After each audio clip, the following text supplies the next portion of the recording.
Достар, сторисінде жаңағыдай базар жоқ, 250 мыңға адам қарап отыр екен. Барлығы сол Нұрдәулет пен Айданың беташарын күтіп жатыр.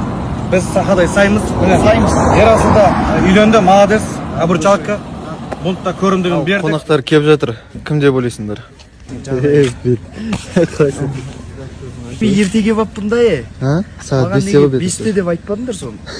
Міне. Міне. Қалан қыздар білмеді сразу. Ойбай сәлем. Іштегі жоқ, үйде шаңырақтап отқанын таңғайдың болады. Ал енді дегенмен енді келін осы әулетке Беташаны қалай болды? Тез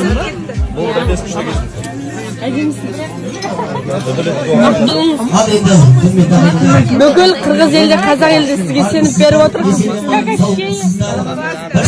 қосылды ортамызға үзілмеген өмірдің жалғасы бар. Беташар жасау ата дәстүр салтымыз ғой. Жақсылыққа жиналыпты жалпымыз. Бір нақұрыстардың кесірінен көзім мынандай фингал емес синяк болып құланға беташарға барамай отырмын, үйдемін. Сонда да Айда мен Нұрдәулет шын жүректен құттықтаймын. Тілекшісі ретінде өзіме бір кішкене мини праздник жасап жатырмын. Кешегі бас мынандаймен, картошкасымен, обязательно соусымен. Енді мынаны піскені қаран ағаш. Көрме қалай піскен? Ал маған ас болсын. Жастар бақытты болсын.